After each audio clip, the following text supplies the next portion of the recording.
Honorable Dr. Swankar sir, our Vice Chancellor, our Pro-Vice Chancellor, friends, colleagues, on behalf of Department of Oncology and Department of Medical Oncology, I'd like to welcome you to this CCR. And my privilege to give you a snapshot of my department. And I have no hesitation in telling you that we have in the private sector one of the best faculties in the whole country. Leave aside a few large government hospitals. One of the best and the most highly trained faculties. This is the team of medical oncology and clinical hematology, and we work like sister departments. Even our residents, they share their duties, so it's a really synergistic combination. We are very proud of our DM program, which was the first in the state of Rajasthan, and these two people you see on the slide, they are our first DM candidates. Exam going this year. We hope they get through, and then hopefully we will increase our number of seats in medical oncology. So we have 2 seats per batch, so we have 6 students just now. So in addition to 2 seats in medical oncology, we also have 2 seats in clinical hematology. And as I just said, we share duties and we work in very close sync. We have more than 100 beds. We are fighting with the administration for more beds. And you can see we operate in the Shri Ram Cancer Center. Yeah, I mean, I have no hesitation in acknowledging what sir is saying, that every single demand which we make is fulfilled. So we are one of the privileged departments, and there are a whole bunch of people jealous of us in our department. But these are the 2 places where we work, the Shri Ram Cancer Center and the Hematology Tower. We have a 10-bed bone marrow transplant unit, one of the largest in the state and one of the prominent ones in the country. We have a full team for central venous access. We use a lot of chemo ports and PICC lines. And we are very proud of our stem cell transplant. We have done 43 transplants till now. As of just now, 3 patients are admitted in our transplant unit, and we intend to increase and expand this. Workload, last year we saw more than 35,000 patients in our OPD, more than 15,000 admissions, and this is the snapshot of the first 3 quarters of 2023, and we hope to exceed 40,000 patients this year. We are a highly academic department. We have 4 clinical activities every week, and you can see the number of grant rounds, journal clubs, tumor boards, faculty lectures, which we do on a absolutely regular basis. In fact, we have one faculty lecture today also. We have an oncopsychologist on board, and she'll be talking to us today. Large number of publications. This is a snapshot of last year, and if I were to update you, more than 10 publications amongst Faculty of Medical Oncology in 2023. So we are going to present a case to you today, highlighting 2 main things, highlighting one of the commonest cancers in our country, head and neck cancers, and also highlighting a new form of treatment which is available. So we'll give you the details of the case, how we treated the primary patient, what we did after recurrence, and we'll give you a snapshot of head and neck cancer in our country and the new treatment modality of immunotherapy. My pleasure to invite my second-year resident, Dr. Joydeep Singh, to present the case to you, and collaborating with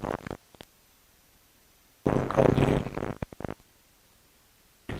We like to highlight that this patient, which we are going to discuss today, was wheelchair by Dr. He was spiritual gurus And what happened subsequently? Job.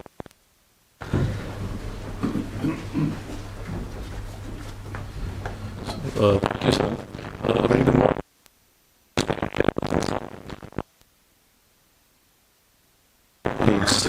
So we'll be discussing this case and today's clinical compound rounds. This is a 57-year-old male who presented with a non-healing buccal mucosa ulcer. He presented with the chief complaints of non-healing ulcers over the cheeks since the last 5 months, pain in both cheeks since 4 months. The patient was apparently well fine.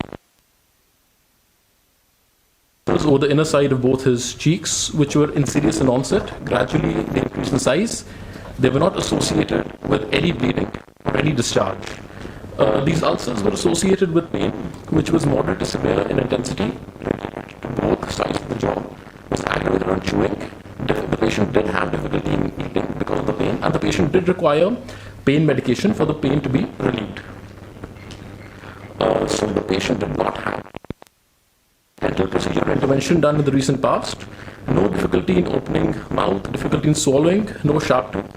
There was no loss of taste, loss of sense of smell, no headache, vomiting, blurring of vision, fever, loss of weight or appetite, coughing or chest pain, and no pain abdomen, change in bowel and bladder habits.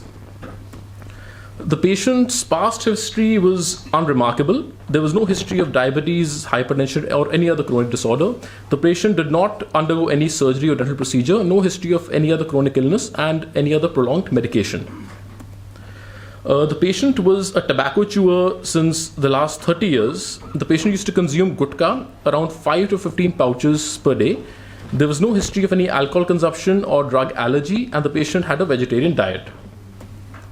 The patient's family history was not significant.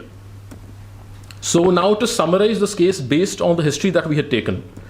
It's a 57-year-old male. He's a chronic tobacco chewer since the last 30 years. He presented to us with a non-healing bilateral buccal mucosa ulceration since the last 5 months. So at this point, I'd like to ask my colleagues that what can be the differential diagnosis in this case?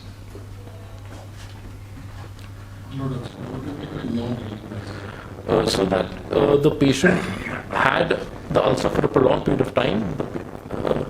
So since 5 months he had. Yes. Yes. What should be the cutoff? So if the ulcer is due to any infective cause, Duration. within 1 or 2 weeks it should be healed, sir. So that can be considered as an healed ulcer.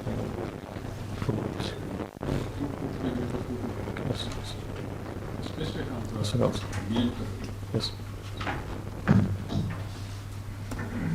So these were the various differential diagnoses that we had first suspected. Could be an infective cause, could be traumatic, could be a neoplastic etiology, could also be due to a collagen vascular disease. Have you sent this patient to oral department, dental college, oral medicine? So initially, at an outside center, the patient did visit the dentists. We have our own dental college. Yes. आपके department से नाम भेजा गया? नहीं sir, हमने ही देखा था sir. Important चीज है. अगर oral ulcer है, you are ignoring the dental. Yes. They should be included in the patients. Yes. So the patient was a well-built person. He was conscious, cooperative, well-oriented to time, place, and person. The performance status of the patient was good. The vitals were stable. No pallor, icterus, cyanosis, clubbing, edema, or generalized lymphadenopathy. The patient's systemic examination was unremarkable. Coming on to the local examination, on inspection, the patient's face was bilaterally symmetrical, no scar marks, no fistula, no discharging sinuses. In the eyes, no abnormality was detected. The mouth opening of the patient was 3 centimeters. The oral hygiene revealed hyperpigmentation of teeth, no oral thrush, no halitosis. There was no sharp tooth, no dental caries. The tongue was mildly coated. The movements of the tongue were normal. The floor of mouth and hard palate were unremarkable. The patient had 2 ulcers over the right and left buccal mucosa. Both of the ulcers were exophytic, reddish to brownish in color, crater-like with rolled borders. On palpation, they bled on touch, they were tender, and they were indurated. There was no cervical or supraclavicular lymph nodes that were clinically palpable. These were the ulcers. So now the oropharynx, upper lower lip, nasal cavity and thyroid was unremarkable. Can you just go back to the last slide Yes. and the slide before this? After this. Yes, sir. Now, if you see over here, you mentioned size of 4 by 5 centimeter ulcer, reddish brown color crater. Yes. On the other side, you have a ulcer, exophytic growth, reddish brown, and crater. Yes. That's it. Now the next slide. Now you see over here, apart from the ulcer, there is leukoplakia, there is erythroleukoplakia. All sir. these things are important. See on the other side also. Yes, You sir. have a circular area over there. So this becomes very important in your diagnosis also, because your management would also depend on the Yes. extent of the ulcer. Right. So now again to summarize this case, he's a 57-year-old male. He was a chronic tobacco chewer since the last 30 years. Presented with non-healing ulcers and bilateral buccal mucosa. On examination, he had bilateral buccal mucosa ulcers, exophytic, reddish brownish in color, crater-like with rolled borders, and on palpation, they were tender, they bled on touch, and they were indurated. So again, these are the differential diagnosis. If you are presenting this case in the exam, the summary must include lymph nodes. Yes. You cannot describe a patient with suspected malignancy without mentioning lymph nodes, whether they are enlarged or not enlarged. Okay, sir. You have to mention them. So as per the examination, we were suspecting that this could be more likely a neoplastic etiology as compared to an infective one. So can anybody tell me what investigations we can conduct in such a case? Taking the last slide, पे फिर जाओगे. Ji sir. Now see, when we are giving differential diagnosis, it should fit into the picture of the whole thing. Yes. So at this point of time, an ill-fitting denture is not a differential diagnosis. Sharp tooth is not a differential diagnosis. You know, Yes. that would be for a pre-malignant lesion that these things would come into the picture. So let's go by the findings and the correlated findings and the differential diagnosis. Only thing, tuberculosis should always be kept in mind. In our Yes, sir. Yes, sir. Yes, sir. So then we had gotten a basic blood work of the patient done, which was non-significant in this case. All the investigations were within normal limits. We had gotten a CCT face and neck done, which revealed right-sided ulceroproliferative infiltrative soft tissue attenuation mass lesion involving the lower GB sulcus anterolaterally and inferiorly, measuring 57 to 39 to 25 millimeters in size on the right side and measuring 59 to 33 into 19 millimeters on the left side. There were no lymph nodes seen in bilateral cervical levels. So based on these, on our clinical findings and based upon the radiological interpretation, we had advised biopsy from bilateral buccal mucosa ulcers, and the biopsy did reveal moderately differentiated squamous cell carcinoma from both the ulcers. So then we had gotten a metastatic workup done to complete our staging. So the CCT thorax did not reveal any evidence of any pulmonary metastasis or any suspicious nodules, and the USG abdomen was unremarkable.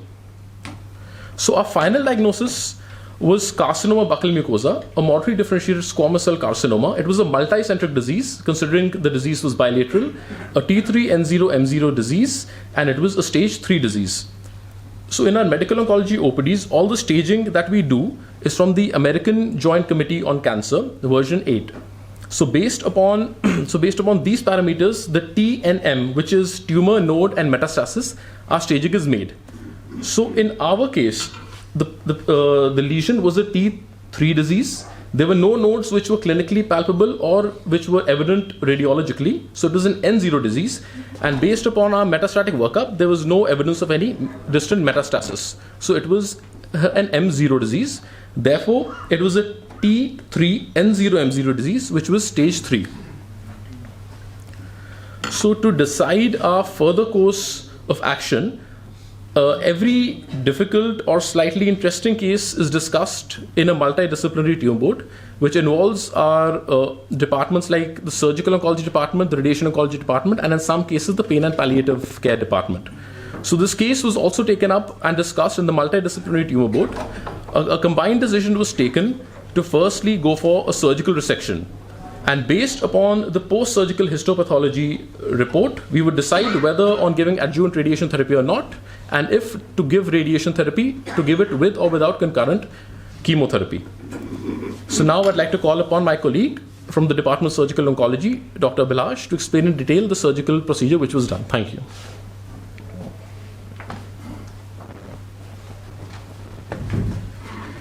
Thank you, Dr. Joydeep. Good morning to all respected dignitaries. To discuss about the surgical part, the patient underwent bilateral wide local excision of the right buccal mucosa lesion with right segmental mandibulectomy with right modified radical neck dissection. And for the left side, he underwent a left wide local excision with supraomohyoid neck dissection with microvascular free flap reconstruction on both sides. To explain in detail, wide local excision of right buccal mucosa excision, buccal mucosa lesion with 1 centimeter clearance margin all around was given, with ipsilateral segmental mandibulectomy was done, with wide local excision of the left buccal mucosa lesion with 1 centimeter clearance margin all around.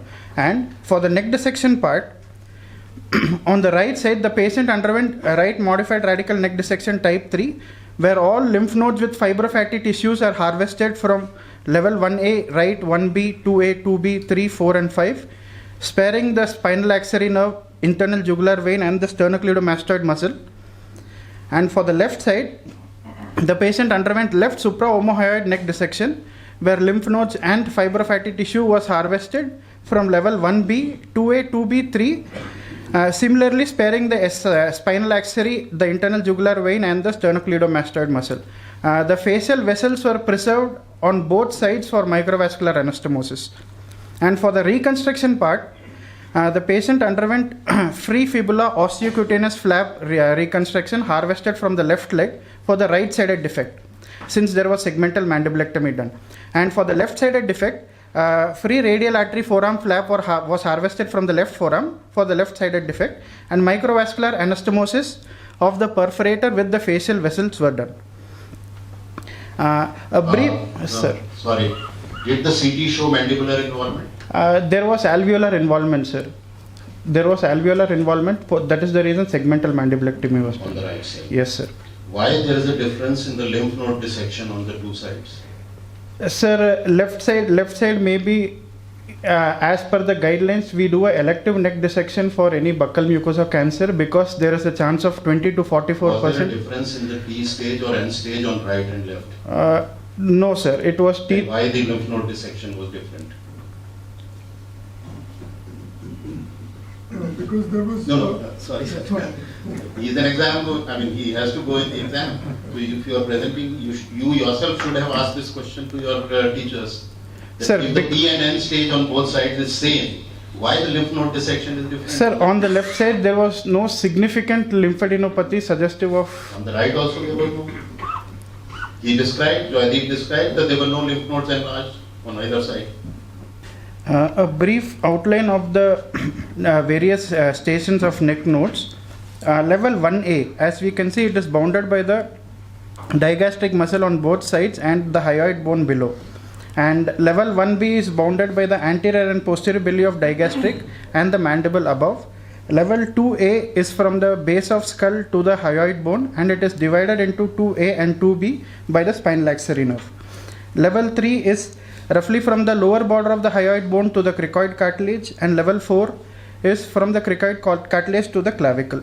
And level 5 is posterior group of nodes, which is bounded by the posterior border of the sternocleidomastoid and the anterior border of the trapezius, and below by the clavicle. And the final histopathology report for the right buccal mucosa ulcer was moderately differentiated squamous cell carcinoma, size 4 into 4.6 centimeter, depth of invasion is 8 mm, there was no LVI, no PNI, and all resected margins was free.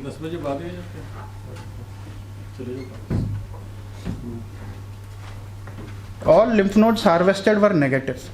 And for the left buccal mucosa ulcer, it was a moderately differentiated squamous cell carcinoma again, and the size was 4.4 into 3.2 centimeter. Depth of invasion was 10 mm. Lymphovascular invasion was positive. all resected margins were free, and all lymph nodes harvested was negative. To categorize it, it is a P-T3N0 disease, and Dr. Shivangi to discuss about the radiation part. This patient was then taken for radiation therapy because lymphovascular invasion was seen and depth of invasion was more than 5 mm and the tumor was multicentric. For radiation therapy, first the patient was immobilized using thermoplastic mold. Immobilization of face and neck was done. Patient was properly positioned, aligned, and fiducial markers were placed on the thermoplastic mold. Thereafter, CT simulation was done by taking axial sections of 2.5 mm. The patient then received 60 grays in 30 fractions, 2 grays per fraction over 6 weeks, 5 fractions per week from 9th of June 21 to 21st July 21 to bilateral face and neck using intensity modulated radiotherapy. This was the planning done. Radiation was given to bilateral face and neck. Patient tolerated this treatment fairly well, developed radiation-induced mucositis grade 2 and grade 2 skin reactions. I'd like to ask Dr. Joydeep to take the case further.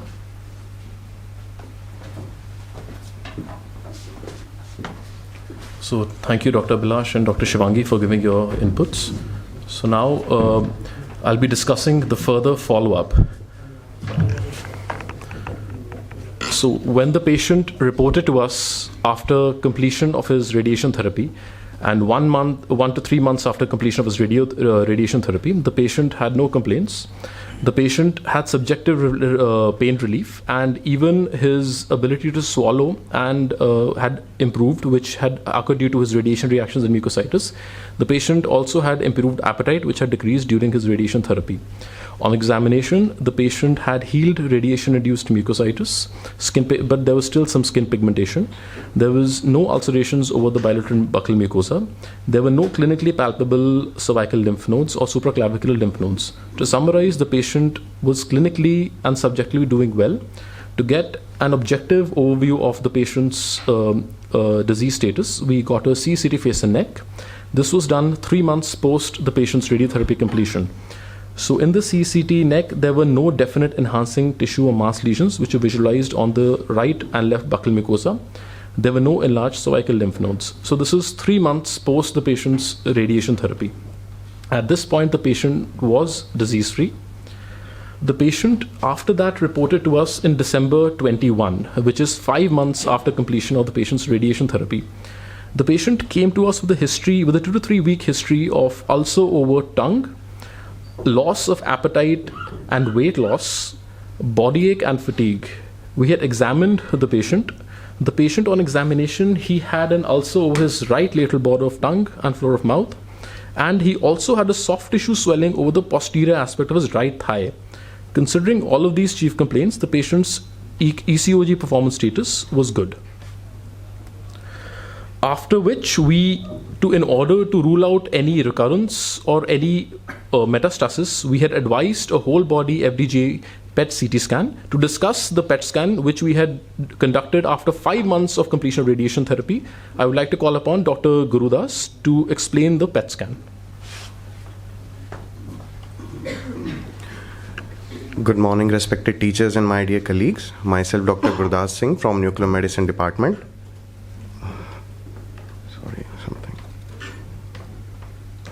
So, on the behalf of Nuclear Medicine Department, I'll be representing the PET CT images of this case.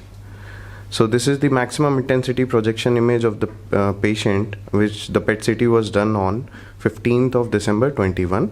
As we can see in the MIP images, there we can see the physiological uptake in the brain and myocardium. Apart from that, we can see multiple metastatic sites, which we'll be further discussing. So this is the axial cut sections of the head and neck region. This was the post-op bed region, and we were not able to localize any focal lesion or FDG uptake. Apart from that, we can see a focal FDG uptake in the right base of tongue region as marked in this image. This is the fused PET-CT images and this is the CT images. So this showed a focal FDG uptake of 12.3 SUV max and a size of 1.6 into 1 centimeter in the right base of tongue region. The patient also had multiple lung nodular lesions in the multiple lobes and segments of the lung. This was the lesion soft tissue density irregular margin lesion in the right lateral segment of right middle lung lobe, and this showed an SUV uptake of nearly 9.1, and in this we can see a subcentimetric size nodule well defined in the apical segment of left upper lobe.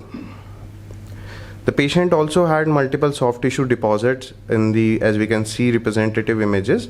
This is the pectoralis major muscle, subcentimetric size nodule is depicted here with the arrow.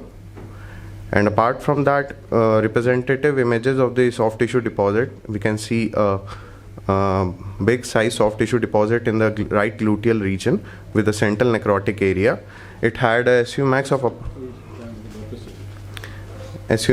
approximately 8.1, and in the right posterior quadricep muscles in the posterior compartment of thigh, this was the SU max of approximately 10.1 and the size of 3.3 into 3.0 centimeters. So I would like to call back upon Dr. Joydeep, sir. Thank you, Dr. Gurudas, for explaining that baseline PET-CT scan. So then, in order to confirm the metastasis or recurrence or a second primary, we went further with the histopathological evaluation. 2 biopsies were advised. One punch biopsy from the tongue lesion, which revealed a moderately differentiated squamous cell carcinoma, which was similar to the histology of the buccal mucosa lesion, and another core biopsy from the right thigh lesion, which revealed metastatic squamous cell carcinoma. So now we had diagnosed it as a locally recurrent and a metastatic squamous cell carcinoma of the buccal mucosa. So again, now as the disease had metastatized, we had 3 main aims that we wanted to achieve. So we wanted to prolong the patient's survival, we wanted to preserve the patient's quality of life, and we wanted to palliate the patient's symptoms and give him best supportive care. So at this moment of time, these were our treatment options. One was systemic therapy, going with chemotherapy. The second one was systemic therapy, which was chemotherapy plus immunotherapy. Then oral metronomic therapy, or only to give best supportive care. So in this case, we decide, so metronomic therapy is an oral therapy in which we give low doses of chemotherapy for a prolonged duration, sir. And this is given to patients who have a very poor general condition, so that they tolerate it. Why the name metronomic? So metronomic, the meaning is giving it over a prolonged period and very low doses, sir. That is why they had called it metronomics as per various articles, sir. So this was actually one of the initiations from the Tata Memorial Cancer Center, and this means that you are giving continuous low dose oral or intravenous or systemic therapy, and the mechanism of action of this particular form of treatment is not cell kill, but it is more of anti-angiogenesis and more of immunostimulation, which will take care of the cancer cells. And this is an innovation of the TMH, and they have several oral metronomic protocols for almost all diseases, and they're published extensively, and the world is beginning to accept this now, rather than giving expensive intravenous chemotherapy with a lot of toxicity. This is an alternative of treatment, particularly for patients whose general condition is not good and who can't tolerate the IV treatment. So based, yes, sir. Hemant is saying you should understand that metro means related to something length. Yes, sir. Okay. If you are giving metro train with you. Yes, sir. Yes, sir. Something like that is what I think. Low dose, prolonged therapy. This was prompted by the clinical understanding that people were getting low dose of chemotherapy. In the periphery, when chemotherapy was started, because of the fear of giving full dose of chemotherapy and the side effects, people used to give half dose, less than half dose, not according to the body surface area. And even they had good responses. And encouraged by these results, they started giving them low dose. And now it is an Indian innovation which the world is recognizing. We should be proud of it. Yes. So based upon the patient's general condition, we decided to give the patient and the patient's family two options, either of chemotherapy alone or chemotherapy plus immunotherapy. So there was an extensive discussion which was done by our faculty and the patient along with his family. So eventually we had decided to go with the second option, which was chemotherapy plus immunotherapy. So in order to, before giving immunotherapy, we get a predictive biomarker testing done, which is the programmed cell death ligand 1. We got it done on the post-surgery cell blocks. So depending upon these two parameters, and especially the combined positive score, the CPS, if it is more than 1 or more than 20, a very good response to immunotherapy is expected. So in our case, the combined positive score was 95. So a good response with immunotherapy was expected in this case. So the patient had now metastasized in December. So we had started the patient with chemotherapy plus immunotherapy. So we gave the patient 3 cycles of chemotherapy, which was nab-paclitaxel and carboplatin, and our immunotherapy that we give the patient was pembrolizumab. This cycle was given 3 weekly. So from December till February, the patient had completed 6 cycles. During the course of this treatment, the patient developed mild toxicities, which was grade 1 mucositis and grade 1 hypothyroidism. And during this course and after 6 cycles, subjectively, the patient had almost all resolution of all his symptoms. And even on examination, the soft tissue lesion the patient had on his thighs had subsided.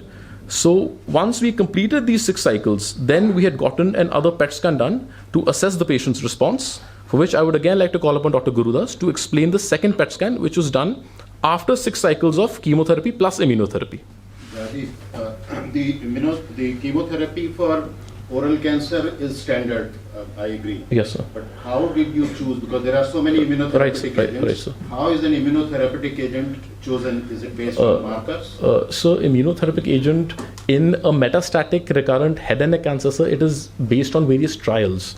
So there was, in the first line metastatic recurrent disease, sir, pembrolizumab is indicated. Ideally, dependent upon the CPS score of this patient, like I had earlier said in the PDL1, the CPS score, if it is more than 20, sir, we could have given this agent alone also, pembrolizumab. But because the patient had extensive body ache and he had an extensive disease, that is why to achieve rapid cytoreduction of the disease, so we had also given chemotherapy. So as per all the NCCN guidelines, as per our Indian guidelines, so pembrolizumab is the first line immunotherapy which has to be used in patients of recurrent or metastatic head and neck cancer, sir. That is the rationale. So the PDL1 level indicates only the response to immunotherapy. Right, sir. Yes, sir. But which immunotherapeutic agent to give, how do you decide that? Or is it based on only the evidence? Evidence, sir. The keynote 0. All patients in whom you decide to give immunotherapy, yes, sir, it is will get on guidelines, sir. It is NCCN and ESMO guidelines, sir, which have indicated this, sir.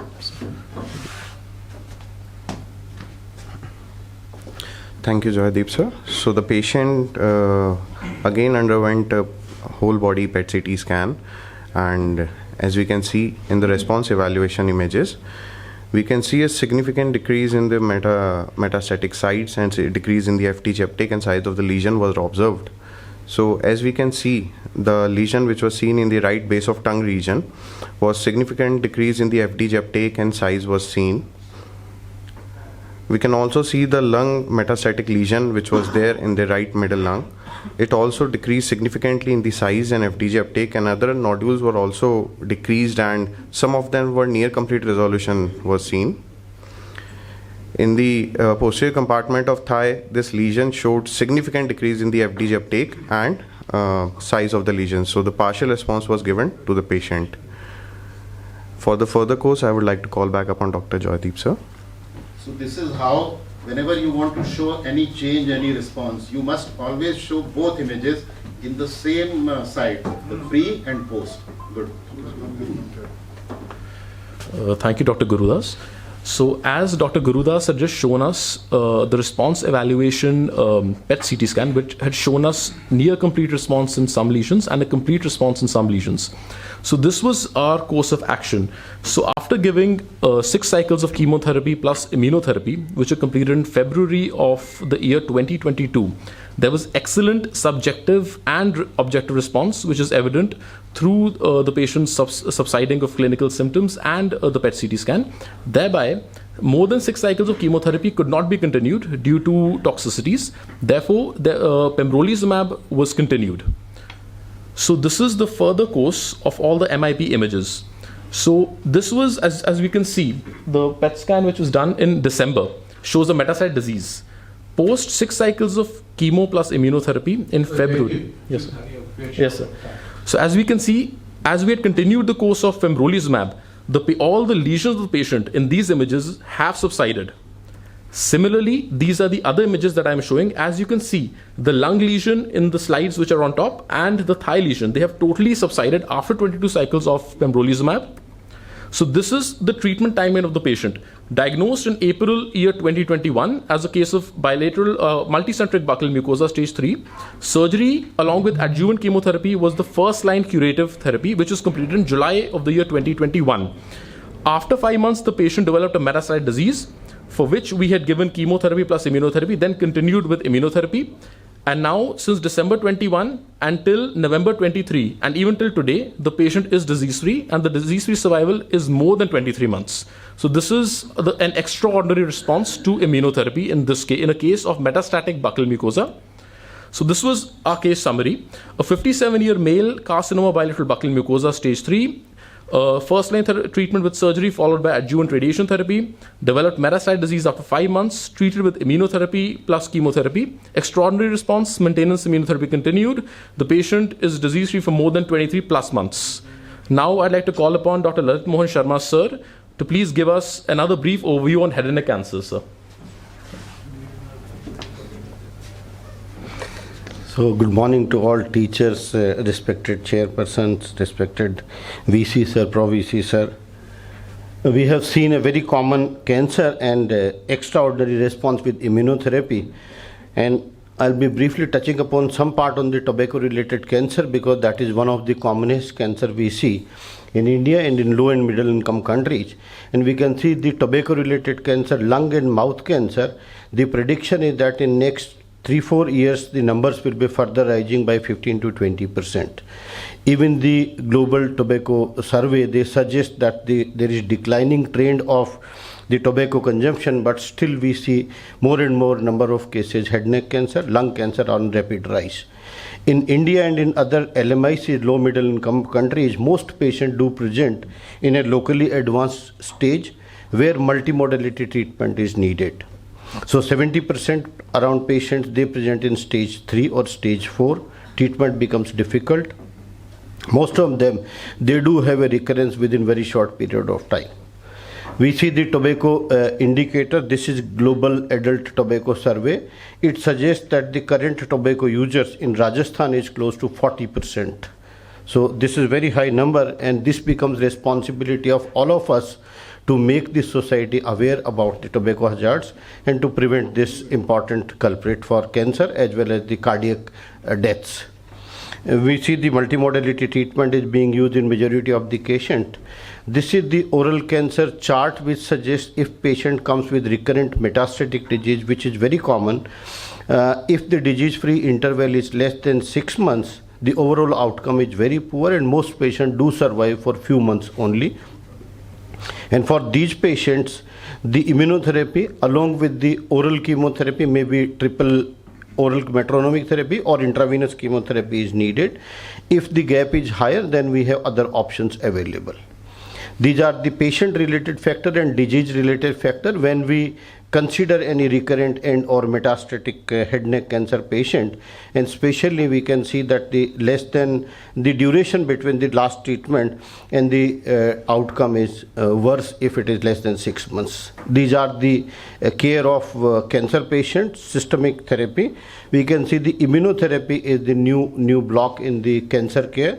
And in coming few years, we will be having more and more of immunotherapeutic agents, and probably the price will also come down. Currently, we are getting various company-associated patient assistance program, we call it PEP. So like majority of them are either 1+1, patient buys one dose and the second dose is being free to these patients. The cancer immunotherapy has been very, very popular nowadays, and it is the mechanism of action of immunotherapy is to improve our body's own T cells which fight against the cancer cells. So it is not like directly killing the cancer cells, and the nature and science has covered this very well. And I'm happy to share with you all that we are having currently 3 clinical trials which are international clinical trials in breast cancer, lung cancer, and in the hepatocellular carcinoma, role of immunotherapy. And we have submitted one project with the help from Dr. Anil Suri about the role of dendritic cell vaccine in the recurrent head neck cancer cases. Dr. Malhotra sir knows much more about that. The gallbladder cancer project has already been funded, approved for funding by ICMR. Thank you so much for the information, sir. So these are various types of immunotherapy. We can see it is not like single drug coming. A CAR T cell therapy is coming up very, very popularly nowadays. In India, we have currently 3-4 centers where CAR T cell therapy is being used. We are also trying to get the CAR T cell therapy on board here in Mahatma Gandhi Hospital. And cancer vaccines and immunomodulator drugs, monoclonal antibodies. So in coming few years, this will be the future of cancer therapy. And these are various other antibodies or the immunotherapeutic agent available to us. Currently, we are having 5-6 immunotherapeutic agents, and various indications are there. These are FDA approved checkpoint inhibitor. We call immunotherapy a checkpoint inhibitor. They all improve our own immune cells to reactivate the T cells, and that T cells ultimately kill the cancer cells. Of course, this all is not a new. Years back also we were using the intravesicular BCG therapy, in fact, which was again immunomodulatory action. And these all have various approved indications. These all are there, and we are using in high number of cases. Of course, cost remains the major barrier. These are the immunotherapy checkpoints. So this is going to be advance of the decade. These are available and approved for more than 12 cancers in India by DCGI. Several agents are available and approved. They have different type of toxicities as compared to the normal chemotherapeutic cytotoxic drugs. The toxicity overall is less, other than the financial toxicity is very well tolerated in majority of the cases. Main issue in our circumstances is the cost factor. 1 to 3 lakh rupees per dose is the cost, which becomes huge, and the recommendation is that you use these drugs till the patient continues to show response, like the case discussed has shown almost 23 cycles of this. Tata Hospital has done a trial also, and the Tata Hospital trial was phase 3 trial, which was well appreciated by the Americans National Cancer Institute also. And what they tried to do is they tried a low dose nivolumab. So almost 6% of the recommended dose they have used along with oral chemotherapy drug, and they showed the response was equal to the exactly same dose which the Americans were using. So the low dose chemotherapy, low dose immunotherapy also works. Probably the Western world will not promote this, but we will try that this all happens to our patient, and we use the low dose chemotherapy to cut the cost. So the head neck cancer is very common cancer in India. Tobacco remains main etiological factor. It becomes our responsibility to warn the society about the tobacco hazards. Most patients do present in locally advanced stage. Recurrence is common. Comorbidities play an important therapeutic option, and of course immunotherapy is the new basket goal, and we all need to work together so that we can give these select subset of patient a better life. Thank you so much.